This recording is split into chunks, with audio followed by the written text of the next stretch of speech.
A very warm welcome to all of you over a very profound platform that is JK Civil Services. So my dear aspirants and students, this is your teacher advocate Sameer लड़ेंग।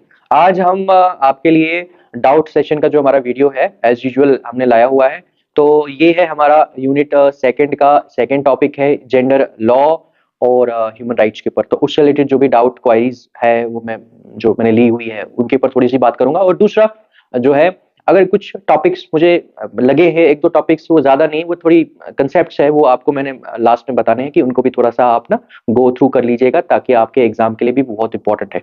ठीक है, okay. So without any sort of delay let's move on, start करते हैं। यहाँ पे जैसे भी हमने पढ़ा था, पहला वाला टॉपिक था हमारा मतलब इस जो हमारा यूनिट सेकंड का सेकंड टॉपिक की बात करें तो हमने स्टार्ट किया था यहाँ आर्टिकल से। आर्टिकल्स मैंने आपको बताए थे, तो आपको याद रखना है जेंडर लॉ और ह्यूमन राइट्स की बात करें।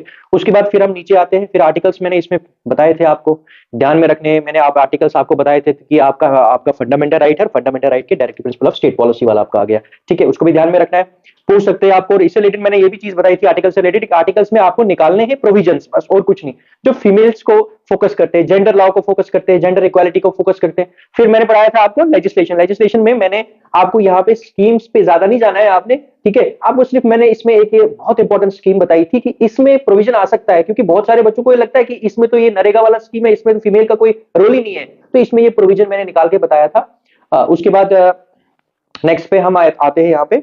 हाँ, ये केस लॉज है, बहुत इंपॉर्टेंट है, इसमें भी मैंने आपको बताया था, खासकर जम्मू कश्मीर वाला जो केस लॉ था, उसके बाद शायरा बानू वाला केस था, ट्रिपल तलाक का, और मोस्ट इंपॉर्टेंट है ये वाला जो केस था मैंने आपको बताया था, जो टेम्पल वाला, केरला वाला टेम्पल वाला। इसको भी ध्यान में रखिएगा आप अच्छे से। ओके, फिर नेक्स्ट आते हैं हम कंसेप्ट ऑफ ह्यूमन राइट्स। तो इसमें तो हमने बहुत डिटेल पढ़ा हुआ है। अब देखो, एक चीज मैं आपको फिर से यहाँ पे थोड़ा सा बताने की कोशिश करूंगा कि जो आपका ह्यूमन राइट का कंसेप्ट है, आपको उसमें उतना डिटेल में नहीं घुसना है, आपको बिल्कुल precisely from your exam point of view ही आपको पढ़ना है। अब मैंने जैसे काइंड्स बताए हैं यहाँ पे, और फर्स्ट जनरेशन राइट मैंने बताया, जैसे कि यहाँ मैंने मेंशन किया है फर्स्ट जनरेशन राइट, वही आपने ध्यान में रखना है। ठीक है, यही आपने ध्यान में रखना है, फर्स्ट जनरेशन राइट हमारा कौन सा है। उसके बाद मैंने आपको बताया था सेकंड जनरेशन राइट, वो कौन सा है, वही ध्यान में रखना है।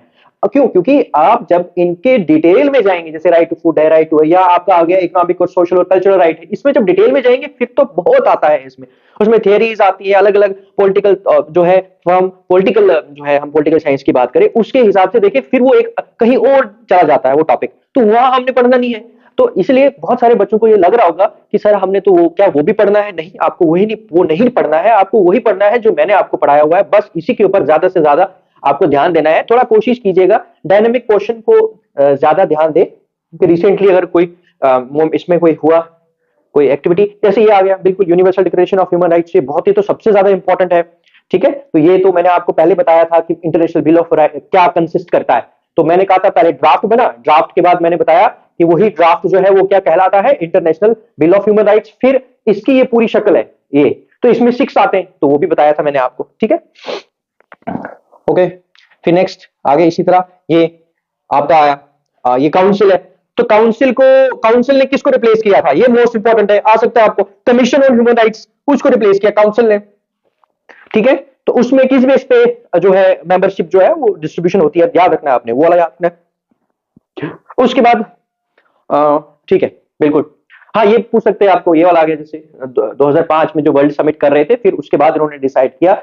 ये पूछ सकते हैं कि ये किसका सब्सिडरी ऑर्गन है, ये वाला जो आपका United Nations human rights council वाला है। तो आपको याद रखना है जनरल असेंबली, कंफ्यूज नहीं होना है, यहाँ पे बड़े आराम से समझना है। देन ये आगे इसके फॉलोइंग वाले आ सकते हैं, मतलब इतना तो मुझे नहीं लगता कि इतना ज्यादा डीप में आपको पूछेंगे, मगर मैंने फिर भी कोशिश की है आपको अच्छे से समझाने के लिए, कि मे भी अगर हो गया कि ज्यादा डेप्थ में पूछ लिया तो ये आपको मैंने कराया। तो अब ये वाला जैसे मैंने आपको प्रेजेंट बताया इसी काउंसिल का, ह्यूमन राइट काउंसिल का, तो मे भी चेंज भी हो आगे या क्या है, तो वो आपको अपडेट रहना पड़ेगा।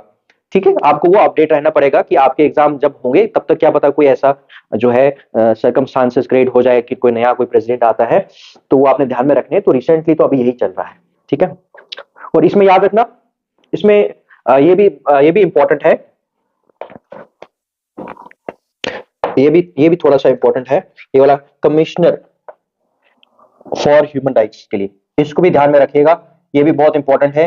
ठीक है, पूछेंगे नहीं, मगर मे भी आ भी सकता है, अगर मुझे टाइम मिलता है तो नेक्स्ट डाउट सेशन में मैं देखूंगा या जैसे ही हमारा ये यूनिट खत्म होता है मैं थोड़ा सा इसके लिए प्रिसाइसली बताऊंगा, ज्यादा डेप्थ में नहीं जाना है। कमिश्नर फॉर ह्यूमन राइट्स, तो इसी आपस में ही दोनों काउंसिल और कमिश्नर फॉर ह्यूमन राइट्स इकट्ठा दोनों मिलकर काम करते हैं, ठीक है। उसके बाद नेक्स्ट हम आते हैं ये, ठीक है। तो ये आपको 30 के 30 याद रखने हैं, बिल्कुल दिमाग में डाल देने हैं आपको पूरे के पूरे, तो ठीक है, क्योंकि इससे रिलेटेड किसी तरीके से भी आ सकता है, ठीक है। तो वो हमने सारे पढ़े हुए हैं, बड़े अच्छे से पढ़े हुए हैं हमने ये। ओके, तो आज का जो अब मोस्ट इंपॉर्टेंट है वो एक थोड़ा सा है, वो मुझे आपको बताना है, वो आप ध्यान रखिएगा। ये मोस्टली क्या है कि यूएनओ ने बड़ा अप्रिशिएट किया था, इन हमारी सुप्रीम कोर्ट ने क्या किया, एक हैंड बुक जो है आपको एग्जाम में पूछी जा सकती है, एक हैंड बुक उन्होंने जो है वो पब्लिश की थी हमारी सुप्रीम कोर्ट ने, सुप्रीम कोर्ट ऑफ इंडिया ने। तो उसका क्या नाम है वो आपको पूछा जा सकता है, ठीक है। तो वो जो था वो किसके ऊपर था, वो था यही था जेंडर स्टीरियोटाइप्स के ऊपर, ठीक है। तो वो ये पूरा उसका नाम है कि हमारे इंडिया में किस तरह से हम फेस करेंगे कि जेंडर स्टीरियोटाइप्स जो है उसको किस तरह से खत्म करेंगे, किस तरह से उसको फेस करेंगे, किस तरह से उसको ओवरकम करेंगे, कम करेंगे। उससे रिलेटेड ये एक हैंडबुक जो है हमारी honourable supreme court of India ने जो है वो पब्लिश की थी। आपको उसका नाम पता होना चाहिए, ये मैंने आपके सामने रखा है, इसको बिल्कुल एक अच्छे से ध्यान में रखिए, आपको मे भी पूछा जा सकता है। उसके बाद आते हैं हम, इसको छोड़िए अभी, इधर आते हैं, ये आ गया most important, not most important मतलब आ भी सकता है आपको, ठीक है। ये इसमें क्या है कि इसमें आपको ये जो है the protection of human rights act 1993 वाला, देखिए मेरी कोशिश तो है कि मैं कोई चीज ऐसी ना छोड़ू कि जहां जिसके 1% भी चांसेस हो आने के। मोस्ट इंपॉर्टेंट मुझे लगता है कि 2% इसके चांसेस हो सकते हैं, नहीं भी हो सकते हैं, वो 2% भी हम क्यों छोड़े, ठीक है। कि एग्जाम का अगर जो है टफ हो जाता है लेवल ज्यादा, ठीक है, तो मे भी आपको पूछ सकते हैं। तो मैं अगर मेरे को लगा कि आने वाले टाइम में अगर हमारे पास टाइम मिलता है या अगर हमारे पास कोई कहीं पे पॉसिबिलिटी होती है तो मैं इसके ऊपर प्रिसाइसली एक लेक्चर देने की कोशिश करूंगा आने वाले टाइम में। मगर है कुछ नहीं, ये बहुत सिंपल सा है, इसमें आपको वो पूरा का पूरा ये जो है ना the protection of human rights act है पूरा का पूरा नहीं पढ़ना है, आपको थोड़ा सा पढ़ना है, वो आज मैं बताऊंगा। अगर वो अभी आप मेरे इस लेक्चर से आप ये जो हमारा डाउट सेशन वाला जो हमारा लेक्चर है इसमें ही अगर आपको समझ आ जाता है तो कोई इशू नहीं, ज्यादा डीप में नहीं जाना है, ठीक है। अब इसमें क्या देखना है आपने, बस वो मेन इंपॉर्टेंट है, उसके लिए मैं आपको पहले मार्क करके बता देता हूं। ओके, इसको थोड़ा सा एनलार्ज करते हैं। ओके, आई होप कि आपको नजर आ रहा होगा। ओके ओके, देखो बेटा, देखो ये आ गया आपका constitution of a national human rights commission, और उसके बाद appointment of chair person and other member, बस यही सबसे ज्यादा इंपॉर्टेंट है, इसमें और कुछ इंपॉर्टेंट नहीं है, क्योंकि आपके एग्जाम के लिए यही इंपॉर्टेंट है, ठीक है। तो वो अगर पूरे के पूरा का पूरा ये जो है इसमें बताया है एक्ट, वो पढ़ना नहीं है आपको, बस, ठीक है। अब इससे रिलेटेड क्या है इसको थोड़ा सा प्रिसाइसली मैं समझाने की कोशिश करूंगा, अभी आप मार्क कर लो, ये इसकी सेक्शन है, ठीक है, 3 और सेक्शन 3 और 4, बस ये दिमाग में आप डाल दो, सेक्शन 3 और सेक्शन 4। सेक्शन 3 में कॉन्स्टिट्यूशन क्या है इसका, ह्यूमन राइट्स का, और इसकी अपॉइंटमेंट चेयरपर्सन बाकी मेंबर की कैसी होती है, बस वो आपको पूछ सकते हैं, ठीक है, पॉसिबिलिटी है, बस वही जो मैंने कहा 1% है, वो 1% यही है, ठीक है। अब इसको थोड़ा सा आगे हम पढ़ते हैं, देखो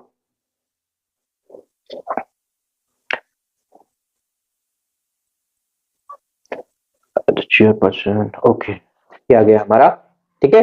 तो इसमें क्या कहता है ये आपको ध्यान में रखना है, बहुत आसान है, the chairperson of national commission for backward classes, national for minority, जो है इसके यहां से इसको थोड़ा सा करते हैं, प्रैक्टिकल नॉलेज जिनका होना चाहिए, यहां से ये आ गया बिल्कुल। हम अच्छा हम यहाँ पे चले गए थे, यहाँ पे ये है हमारा थर्ड वाला, ठीक है। तो इसके जो है इसका क्या है, सिस्टम क्या है, इसमें फंक्शन क्या करेगा, तो कमीशन कंसिस्ट ऑफ किसमें, इसमें आपने ध्यान में रखना है चेयरपर्सन होगा, ठीक है। थोड़ा सा मैं मार्क करके बता देता हूँ, ठीक है, इसको पहले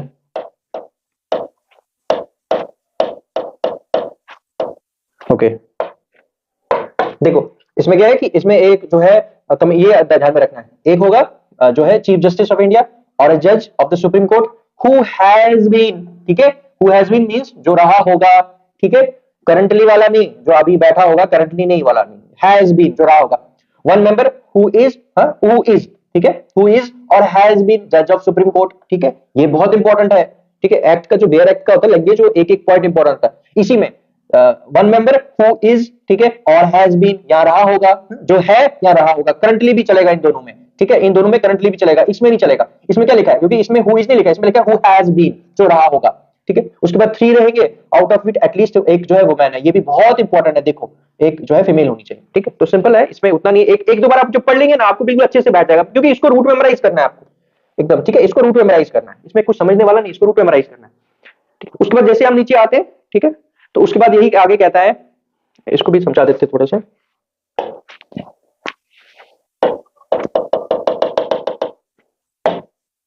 देखो इसमें क्या है कि नेक्स्ट आ गया चेयरपर्सन, फिर कौन होगा, जिसको नॉलेज होगी, एक्सपीरियंस ह्यूमन राइट्स के रिलेटेड हो तो ठीक है। Chairperson national commission for protection of women, national commission for the caste. ठीक है, द चेयरपर्सन ऑफ, ठीक है, जो रहा होगा, ठीक है, shall be deemed to be member of the commission of the discharge function. बिल्कुल ठीक है, तो ये उतना इंपॉर्टेंट नहीं है, इसमें इतना मुझे तो नहीं लगता है इतना टेक्निकली पूछेंगे, क्योंकि ये अगर टेक्निकली पूछेंगे पेपर, फिर दूसरे पेपर के लिए टेक्निकल पूछा जा सकता है, आपको नहीं इतना टेक्निकली पूछेंगे आपको। ठीक है, तो ये कहता है चेयरपर्सन ऑफ, किसका चेयरपर्सन, इन कमीशंस का, नेशनल कमीशन वाला, माइनॉरिटी वाला अलग अलग, कमीशन फॉर प्रोटेक्शन ऑफ ये वाला। ठीक है, उसके बाद कमीशन किसके, शेड्यूल कास्ट वाला। तो इनके लिए इनके जो कमीशन होंगे उसको shall be deemed to be members. तो जो इसके चेयरपर्सन होंगे इनके इन कमीशन के, उनको ऑटोमेटिकली क्या कंसीडर किया जाएगा कि ऑटोमेटिकली उनको डीम्ड मींस उनको समझ लिया जाता है कि वो जो है इसके फंक्शन परफॉर्म करने के लिए अंडर जो सेक्शन 12 के अंदर वो इसके मेंबर ऑटोमेटिकली बन जाते हैं। तो अगर सपोज करो कोई चेयरपर्सन है national commission for protection of child right के रिलेटेड या शेड्यूल कास्ट या national commission for schedule tribe से रिलेटेड होगा, तो ऑटोमेटिकली उसको मेंबर इसका समझ लिया जाएगा, इस वाले जो है कमीशन का। ठीक है, उसके बाद आया ये चीफ हु शैल बी। ठीक है, ये बहुत इंपॉर्टेंट है। ठीक है, shall B chief executive officer of commission. ठीक है, तो ये उतना नहीं है, थोड़ा देख लीजिएगा। हेडक्वार्टर्स इसके दिल्ली में होंगे, मोस्ट इंपॉर्टेंट है, मोस्ट इंपॉर्टेंट है। ठीक है, अब आया, अब मोस्ट इंपॉर्टेंट वाला जो है आपका, अब आती है असली कहानी, वो ये वाली है। इसको थोड़ा सा बड़ा करते हैं। देखो ये appointment of chairperson and other members, तो इसमें क्या है कि the chairperson and other members shell be appointed by president bye warrant under his hand and seal. ये तो बहुत इंपॉर्टेंट है ना, आपको यही पूछा जा सकता है, यहीं से असली सारी कहानी बनेगी कि अब जो मेंबर्स हैं जो हमने इधर पढ़े और जो चेयरपर्सन पढ़े इधर पढ़े, ठीक है, उसमें क्या होगा कि उसमें सबसे पहले क्या होगा कि सबसे पहले क्या किया जाएगा, सबसे पहले जो है एक कमेटी बनाई जाएगी। इन चेयरपर्सन को और मेंबर को अपॉइंट करने के लिए पहले एक कमेटी बनाई जाएगी। वो कमेटी में कौन से लोग आएंगे, ये लोग आएंगे सारे वो। ठीक है, ये आपने ध्यान में रखना है, बस यही है सबसे ज्यादा इंपॉर्टेंट। वो प्राइम मिनिस्टर होना चाहिए, speaker of house of people, minister in charge, उसके बाद आ गया लीडर ऑफ अपोजिशन, वो देख लेना, council of state, house of people वो देख लेना आप खुद ही, deputy chairman council of state का, प्रोवाइडेड, ठीक है, कि भाई ये होना चाहिए, ये जो है ये क्या कंसिस्ट करेंगे, ये कमेटी बनाएंगे, कमेटी के बाद वो क्या करेंगे, वो इनको अपॉइंट करेंगे, सिंपल है। तो प्रोवाइडेड दैट नो सिटिंग जज ऑफ सुप्रीम कोर्ट और chief justice of high court shall be appointed except after consultation with chief justice of India. ठीक है, तो ये आप देख लेना, उसकी उससे सहमति लेकर अपॉइंट नहीं किया जाएगा। तो ये सिंपल सा है, मगर सबसे ज्यादा इंपॉर्टेंट है ये वाला, आपको एग्जाम में पूछा जा सकता है, ये दे देंगे, 3-4 डाल देंगे। अगर आपने अच्छे से इनको देखा होगा कि अगर मे बी वहां पूछ ले leader of opposition in the council of state, ठीक है, या इसकी जगह चेंज करके कोई और डाल दे, तो आपको पता होगा कि 1 2 3 4 5 6 है जो है वो क्या करते हैं, वो कमेटी को कंसिस्ट करते हैं, फिर वो चेयरपर्सन और मेंबर को अपॉइंट करते हैं। तो इनको याद रखना है, इसके लिए मैंने यहाँ पे चार्ट बनाया हुआ है, दिया है आप लोगों के लिए चार्ट, आप इसको भी जो है वो क्या कर सकते हैं, ये वाला, हाँ ये वाला, ठीक है, आप इसको देख सकते हैं। ठीक है, ये वाले चार्ट को आराम से इसको देख सकते हैं, इसको थोड़ा सा छोटा कर देते हैं। ठीक है, आई होप कि अब आपको अच्छे से समझ आया होगा इसमें। ठीक है, अब ये यहाँ ये आ गया आपका, ये तो मोस्ट इंपॉर्टेंट है, सिलेक्शन कमेटी जो अभी पढ़ा रहा था मैं। ठीक है, तो वो क्या होने चाहिए, 1 2 3 4 5 6, वही 6 मेंबर्स आ गए। ठीक है, यहाँ थोड़ा सा स्पेलिंग को देख लीजिएगा, speaker of Lok Sabha, spelling mistake हो सकती है, वो आप ठीक कर लीजिएगा। ओके, ठीक है, तो कोई नहीं, इनका आपको पीडीएफ मिल जाएगा। ठीक है, आई होप कि आपको अच्छे से आ रहा होगा नजर। ओके,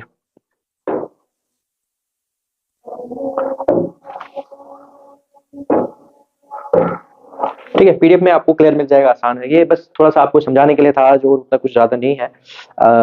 तो कुछ बच्चों ने जैसे कहा था सर बुक रिकमेंड कीजिए। देखो बेटा, बुक्स बहुत सारी है। आप अभी पहले लेक्चर्स को हमारे देखिए अच्छे से, उसके बाद जब आपके कंसेप्ट क्लियर होंगे तब श्योरली मैं, क्योंकि बुक्स तो बहुत सारी है। आप कितनी बुक्स, क्योंकि बुक्स को पूरा पढ़ना वो एक अलग बात है, एग्जाम की तैयारी करना वो एक अलग बात है। आप बुक्स को पढ़ने बैठेंगे, कोई आप सेमेस्टर के एग्जाम थोड़ी दे रहे हैं, अब उतना टाइम नहीं है। अगर आपके पास 6 महीने भी होंगे ना एट योर डिस्पोजल एग्जाम के लिए, तब भी मैं आपको कोई पर्टिकुलर बुक रिकमेंड नहीं करूंगा। आपको बस ये है कि बस जो आपको टीचर पढ़ा रहा है उसी हिसाब से, मैं चार्ट बना के दे रहा हूँ आपको बड़े मजे से, आप उसी को फॉलो कीजिए। ठीक है, तो ये मुझे लगा था मुझे आपको बताना चाहिए था। ठीक है, तो ये आगे आपके इनको अच्छे से इनको इनकी रिवीजन कीजिएगा, तो ये काफी है। फिर भी अगर कहीं कोई प्रॉब्लम आता है आप पूछ सकते हैं।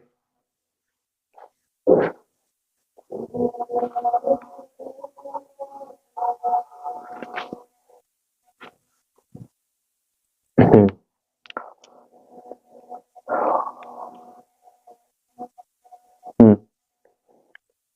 तो लास्ट करते हैं। ठीक है, ठीक है बेटा, तो यहाँ पे अपना लेक्चर खत्म करता हूँ मैं। सो आप नेक्स्ट मिलते हैं नेक्स्ट वीडियो में। See you soon and bless you all, bye bye.